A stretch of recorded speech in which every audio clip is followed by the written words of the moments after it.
Back in 1930, they played indoor basketball at the Harding Street Urban Agriculture Center.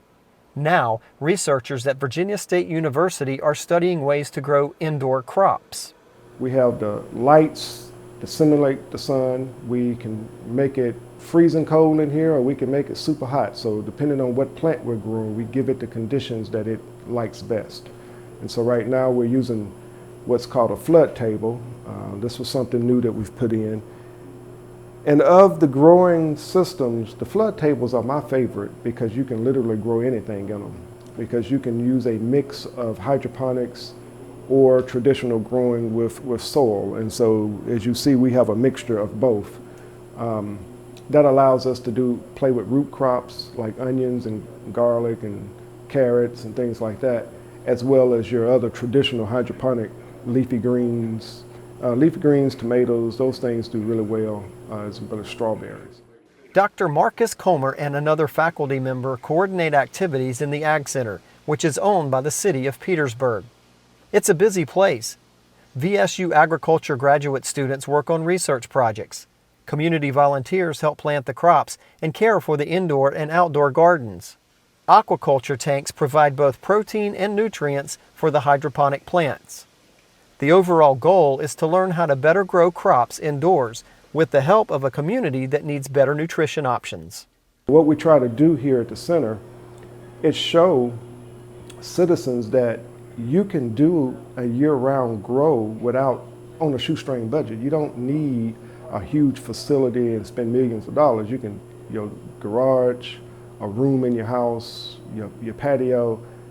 On a shoestring budget, you can do this in your house. If you have something that holds water and you cut some holes in it that you can pump the water and drain the water out, you got a flood table. So you don't have to spend a lot of money to do that. Local farmers often donate supplies or plants to help the Ag Center.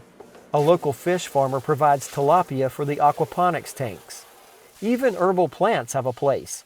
GLYNIS Adams needed a place to store a late shipment of lavender plants last fall, and everyone at the community center will benefit this year, especially in the test kitchen that will be used for nutrition classes and for testing recipes.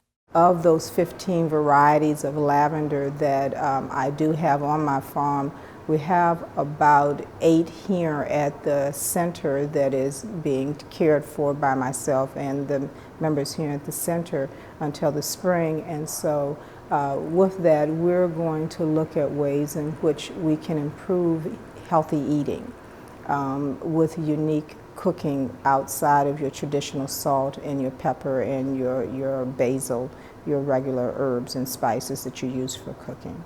We've got our kitchen. That's new. We have people lined up on a waiting list ready to use it because it's a commercial kitchen. We use it for cooking demonstrations. It's set up in a classroom format. Comer says many crops can be grown successfully in hydroponic trays or towers. Their own research combined with other studies have proven that. The Ag Center allows them to expand on that research as well as engage community members. Cabbage does very well hydroponically. Some of the cabbage that we grow here will stay here. Some of it will be transferred to our outdoor gardens. Some of it will be sold.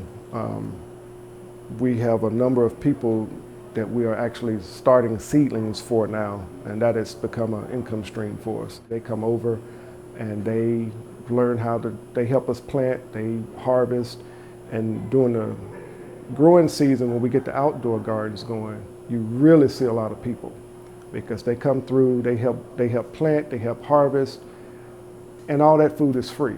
One of the goals of the center was to show that it's not that difficult to raise fresh produce, even in an urban area, and to help residents learn how to cook healthy food. People are really interested. People want fresh food, and once they find out we're here, they come by, particularly the kids. Because there's a lot of kids in this neighborhood. And so we have basketball courts behind us.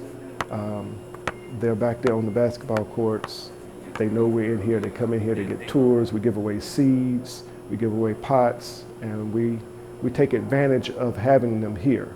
And so they're not just here playing basketball. They come by and they learn something. What we're finding with lavender, and again, it does open our doors for growing and learning, but many of our community families may know a little about other types of plants and how to use them. It's just that they need just a little bit of help, just a little bit of encouragement, and then they can just take off from there and they can realize, I have an alternative here.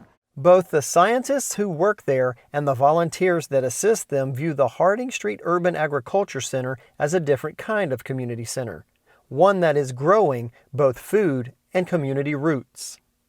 To learn more about the Harding Street Urban Agriculture Center, visit their webpage at www.ext.vsu.edu/Harding-ST-project. In Petersburg, Virginia, I'm Ricky Gibson reporting.